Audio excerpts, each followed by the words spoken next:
Good afternoon, everyone. Continue to eat your lunch, but we're going to get started with the panel as our time has flown by today. That's exactly when you're having fun and learning quite on. My job today is to talk as little as possible, and let these gentlemen do all the talking. If I haven't had the pleasure of meeting you yet, though, my name is Hoffman. I serve as one of our financial planners at TradeWinds, and once again, we're so glad to have you all here. Without further ado, gentlemen, if I can start by asking you guys just to introduce yourselves, tell the audience which industry you come from, and a little bit about what your day-to-day looks like, and we'll get started talking about some problems. You guys want to join me? Here. All right, so I'm Jeff Hendrick. I'm the Triangle Regional President for Dogwood State Bank. Office located in the North Middle area, actually corner 6 Forks in Millbrook. Essentially, the way the Dogwood is set up is we're a boutique commercial bank, so our primary focus is on the business owner and the business accounts, but we also have capabilities for consumer products as well. But a lot of what we deal with from a, especially from a fraud perspective, is kind of protecting our business owners and just all the ins and outs where they're getting hit from all angles. So. Tim Whitney, CEO of TradeWinds. You know, most of you all here. Thank you all again for coming. Very important topic. My day-to-day is nightmares a little bit. It's dealing with Security Exchange Commission, legal, website, IT with Scarlett, banking here with Dogwood. That's my job. So Miller and company and everybody else can do their jobs appropriately, which is work with clients. And then the last part would be to make sure that TradeWinds stays a good footprint as an advisory firm. Tim, thanks for having us. My name is Tyler Chancey. I'm the director of the Cybersecurity division here at Scarlett. We work with both businesses and personal representation for cybersecurity. So my team, a lot of what we'll do for organizations like TradeWinds, is help protect them from the back end. We do governance, policy, and security tool implementation, protect them. And on a personal basis, we call it executive concierge protection. The whole idea is all the scary stuff we saw earlier in that presentation, we kind of wrap it into the service and help protect individuals and their assets. So very excited to be here. Thank you so much for having us. All right, thank you for that. One of the things that I know I personally learned today is that fraud comes in many different forms and flavors, and that's the unfortunate aspect of it. Fortunate for us today, we have 3 different representatives representing 3 different industries that is highly likely that every person in this room interacts with in some way, shape, or form. It gets to my first question. I want to ask you guys what fraud looks like in your respective industries. We have software, banking, wealth management. What's the flavor of fraud? What are you guys seeing, especially different from each other? Okay, so thinking about my career, I've been a banker for just over 23 years. And just thinking about fraud has always been obviously a part of the industry, but thinking back when I first started, as a personal banker, a lot of it was not more simplified, but it was, typical wire fraud, check fraud, where someone would steal someone's checkbook, or washing a check, and also debit card, compromised debit cards, things of that nature. Now it's a whole new world that we're dealing with. I can still think back, honestly, to the first time that the bank, it was emailed to one of our associates that it was, the way that the email was written, the way that back and forth, it was a very common email, and that was basically how they communicated back and forth for all aspects of whatever the banking needs might be. And in that email, it asked that we needed to, here's wiring instructions, I need to think about it now, so I can't do it. I say, here's some wiring instructions, can you please wire this $100,000 out? And then we went out the door and found out that email was hacked. And essentially, looking back at what our protocols are today, it just shows that it really was not that long ago. how it kind of was an eye-opening experience about how vulnerable and it can really be. So think about what we do today. It can be somewhat cumbersome, but it's that way for a reason. It's verbal callbacks. It is if we get some type of confirmation from the client, it is the individual. If it's not someone that I have in my cell phone, it's literally using the number on our system to call back to verify. And then once it goes through that and it's the form of approvals, it still has to go to our wire room to get another verbal confirmation, which then requires a passcode. So it's a lot of steps to try to protect, because think about the wire is sent out, it's gone. And a lot of people say, well, it was gone and not protected. FDIC insurance coverage, FDIC cannot protect to fraud. It protects to if our bank were to fail, to have issues, it would protect the deposit that way. But there's no protection outside of that. So really, it's and this is one of those things where if I had to take away to get what we tell our clients, what we do for our associates is KYC, know your customer. We try to tell our clients to make sure that if you don't have a point of contact at a bank, if you don't have a phone number for a local branch or to a branch manager, I would go ahead and recommend you have someone. So if you ever get any type of call or email or text asking for anything, make sure that you hang up and call that number, because there's so many ways that you can be hacked or manipulated. Wealth management is similar to the banking, but we have two main functions. One would be money laundering, the wires, the bad actors of emails coming in trying to breach us. And it's the client side, right? You all are getting attacked or defrauded and us having to work around that system. So on our side here, it is things like anti-money laundering. A lot of times people will try to break Thank you very much. I thought but you're right.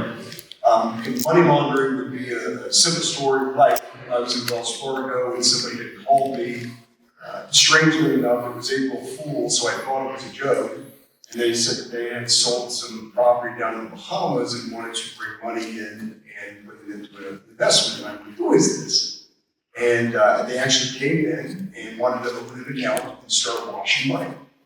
I found out after just asking some questions and looking around due diligence, who is this person, found out that's precisely what it was. So fraud in that sense is using our institution to wash money and put that back into the system. That's what we have to be very diligent in our profession, really, because of the banking systems. We do things as much as volunteerism all the way down to just not paying state and federal income taxes. The other side of wealth management is you all. If somebody gets a call, my mother, for example, Carol's not here, but I'm going to use her as an example. She gets the phone call from the bank, and they have worked her over for 30 days, and all of a sudden she's at Target buying a gift card and get that gets sent out. And there's $500 gone. She's embarrassed. She doesn't want to talk about it. Rather than saying, hey, I need some help with this, it's becoming more of a sophisticated plan. So TradeWinds, ours is education. You have to be able to be clear when it starts with us to you. Hey, here are the things that are out there. I need them from it like today. And then your reciprocal is you have to be clear and honest to us. Hey, this is happening. Can you assist me? Give me a phone call. Also, the last thing, shout out to Tracy Mills. That's why she calls you every time you want to make a trade. You send an email or a text. We ain't doing that. We're going to call you on that verbal command. So,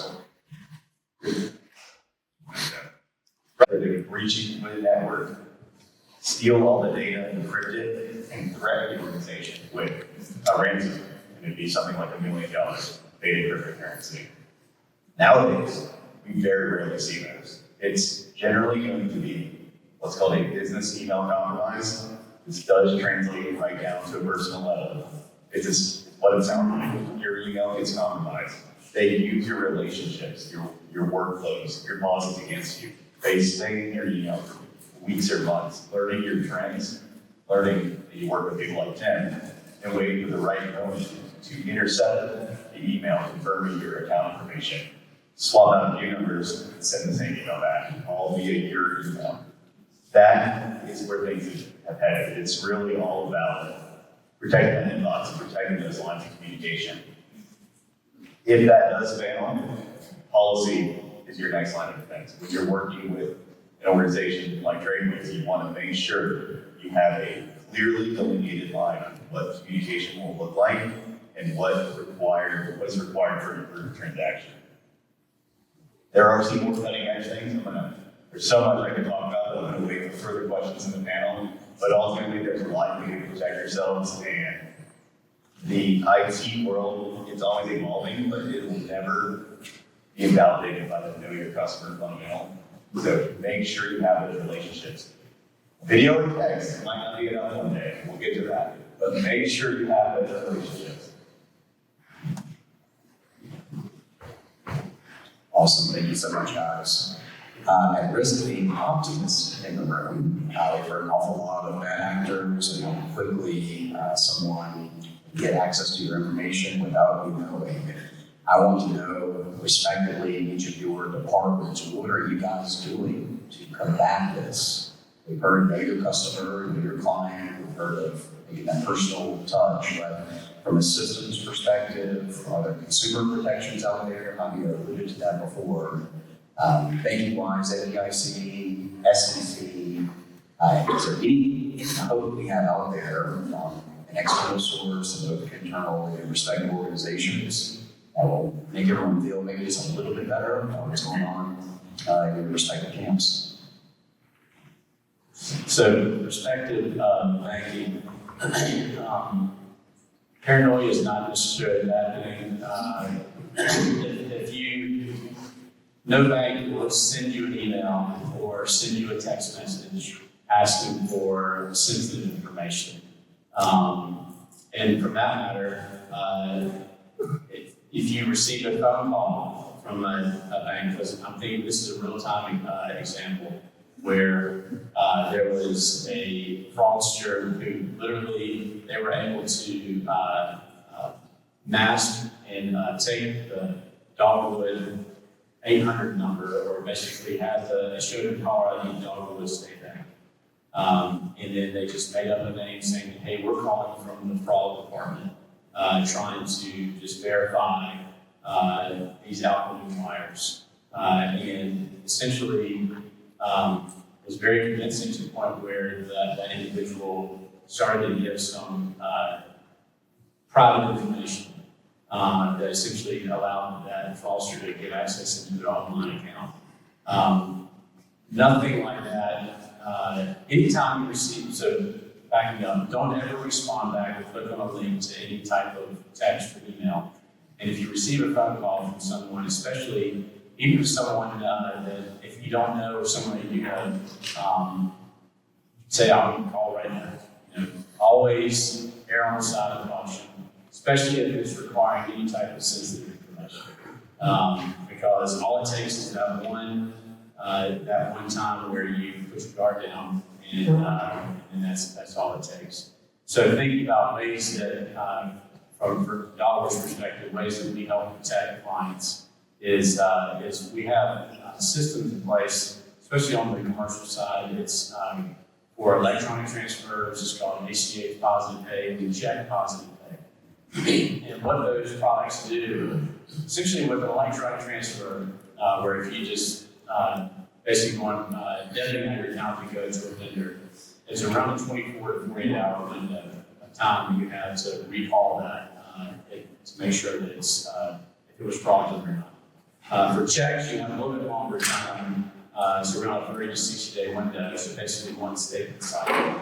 But essentially what this positive pay product does is it is one of those where on a daily basis, which also says if you're not, you should be checking your account on a daily basis on your online banking to at least just see what's going on. Because the quicker that you can respond to something that looks out of sorts, the better. Because once that money gets where it's going to be, the more time is wasted the harder it is to retrieve that. But with the positive pay product, what it does is it's a real time where the bank corresponds with the individual clients, and essentially it's the way for you to look at your check register to see what is going out, and not only you're looking at what the amounts are, it also checks for the pay, because these folks you get everywhere, they're watching checks, so everything exactly the same, just change the pay.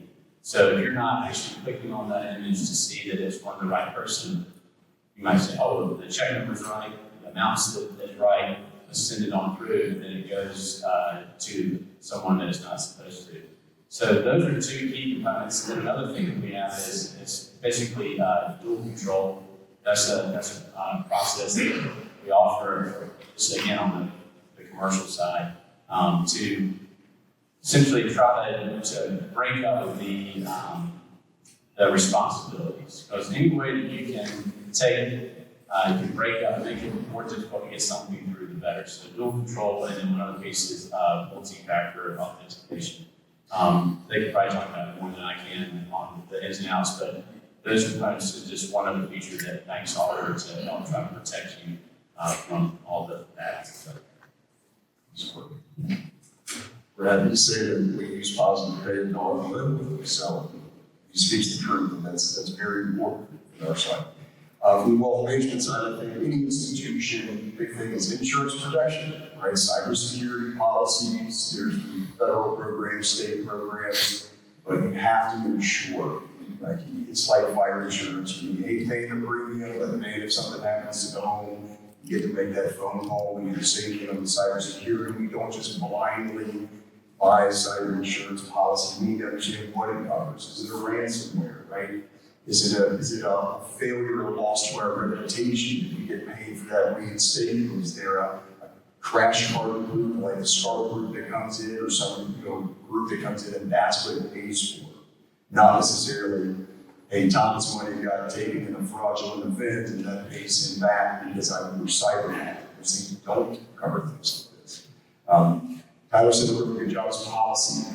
This is why companies are so stringent. Now, you get these bigger institutions, they feel like they're over-governing, there's a big brother feeling, but there's a reason behind it, right? You have to be very policy-driven, because if one person changes a digit or changes a number and traces not calling back and it slips through and destroys, we would love to say 30 years of no reputation, 10 minutes to destroy it. Multi-factor authentication, but also multi-party oversight across sectors. That's why we have the three of us.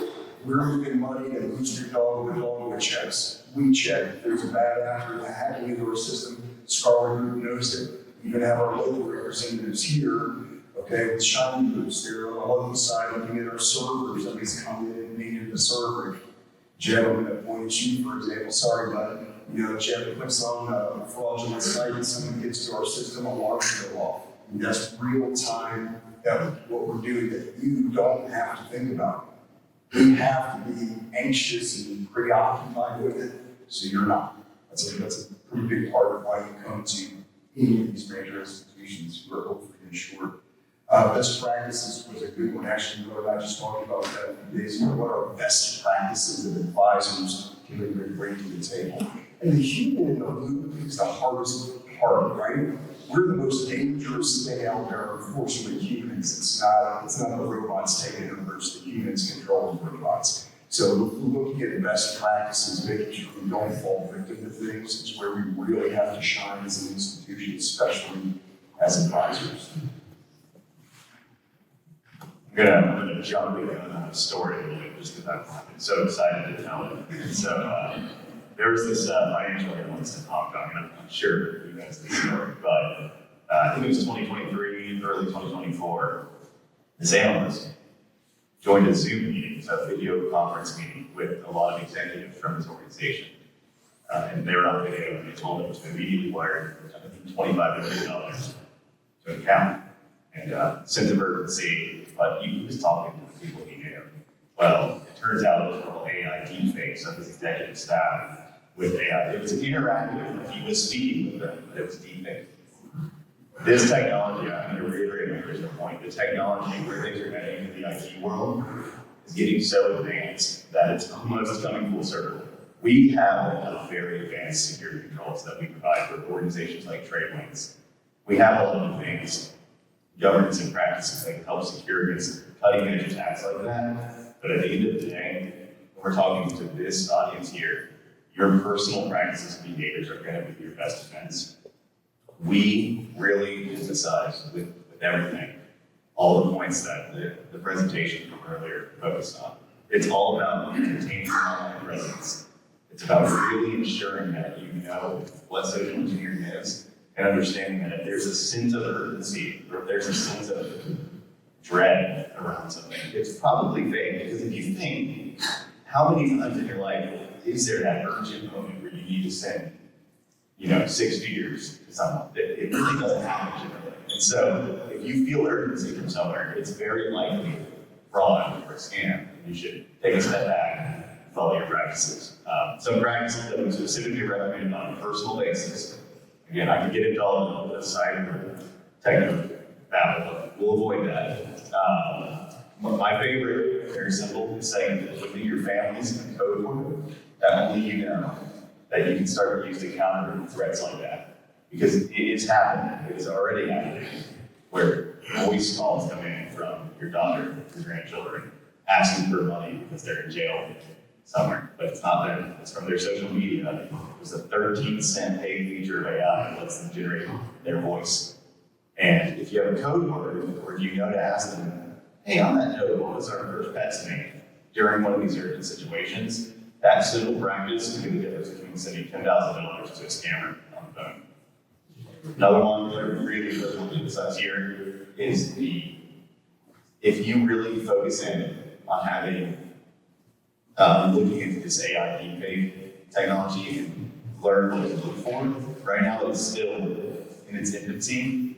I think most people are surprised at how capable it is, but you will still be able to tell if you're truly speaking with someone you know. There will be indicators. The number might be wrong. The URL, the Zoom link, if you will, won't make sense. Really keep an eye out for this, and always hang up and just call the known number you have. That is 99.9% of the time going to be your safest route to just cutting it at the source. If any of your organizations, if a bank is going to make sure to reset, don't follow the information in the reset link or the text. Just go to your known source, their website, your contacts list, and use that avenue. Call their representative through a known number. But those are just a couple of quick practices. Again, on the cyber side, there's a lot that we do on the technology end. But I feel the most relevant things for this panel, this conference, are really heavily focused on practices and some security tools that we'll get into in the next section. And Tyler, we beat you to the punch here. The last question I want to throw your way are some best practices, some easy takeaways that we can quickly implement that actually matter, right? It's excellent to have such talented people like Javier, shiny news, bring you a course, we hear, but for everyone else in the audience, the average people like me, what can I do, what can we do to best protect ourselves, especially in considering the evolving marketplace that we're living in. What can we do to protect ourselves that's high in efficacy, but easy to implement? I guess getting back to my point earlier is just know in the banking industry, know your banker, know your bank, and have a legitimate number saved that you can reach out to if anything seems a little off. Take it with you. As you said earlier, there's nothing that urgent that when we're talking about changing permanent information or login credentials or wiring money that you can't hang up the phone and call back or whatever it might be, and ultimately just be paranoid when it comes to wire or anything that comes through a text message or an email with a link or asking for any information. Just don't give it out because 99% of the time, if not 100% of the time, it's not going to be legit, because I know at Dogwood, that's a practice that we would never ask of you, for the simple fact of what it entails. So when in doubt, just don't click, call the numbers you know, call the people you know, and just stay careful. I've got a question here. What would be the most urgent, real scenario I'm just curious. Like, would it be urgent? Like, because the scammers, they always bring a sense of urgency. You have to do this right now.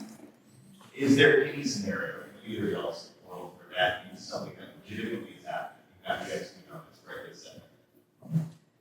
Curious. I mean, we all have a story that's happening. It's a one-off. Right, you need a common implementation, again, from at least from my side, the owner owning the company is protecting employees from outside attacks. I mean, people, other people coming from the inside of the same person, the same money. And I'll turn it over to you in a second, but I do want to say that I would think with the technological advances that even hanging up and calling back eventually would be trouble, breach, it's trouble. That they would be able to just have that phone rerouted eventually. So that's why, even though I don't think the robots are going to win ultimately, right? Human connection is the most important thing. That's why we have us. I mean, the people that can go manage your own monies and make your financial plans and do it online, that's wonderful. But you need a human in the loop in case something is there. You know, that's why Miller has you come in and sit down, because you know he's not an AI generator, not yet. He's not an AI generator. He's telling you to do these things, you know. I think that's going to be the most part of kind of the survival of humanity as technology takes over these other parts. And that's what tech is supposed to make our lives easier, but it can't trump humanity. So I'll pass this over to you, Oliver. Ultimately, I think that no matter what the urgency might be from, our client's standpoint, the bank is always going to follow their protocols. Because at the end of the day, one slip up, because if it's fraudulent and it's the bank's fault, the bank, they're out that money. And banks are for-profit organizations, so that can sting a lot. So we have proper procedures in place. We have quarterly trainings that all of our associates have to go through on best practices on how to do things. So if there's an urgent matter, we'll get to it as fast as we can, but ultimately it's got to go follow the normal guides to make sure that the bank is protected, which ultimately is protected the end user as well.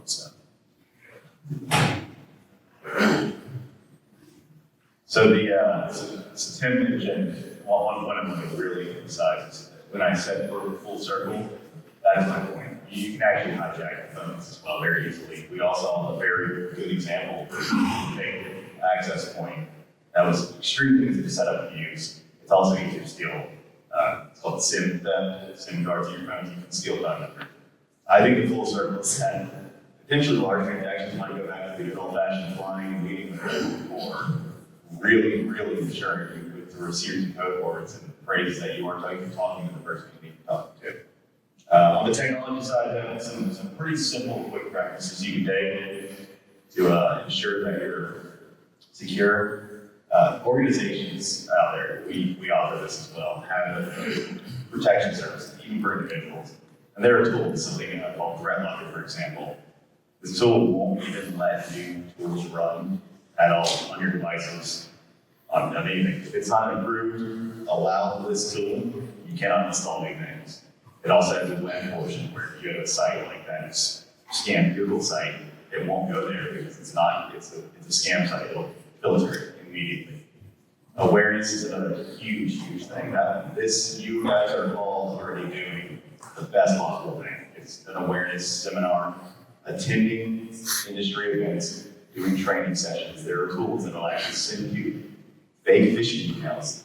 And if you click them, they give you a training. They say, here's what you just clicked, and here's why you shouldn't have clicked that. We do that with this organization. They can't install new things. It frustrates them sometimes, but they can't install new things and they get fake phishing emails from us. But it's for their protection. It all follows a set process and procedure.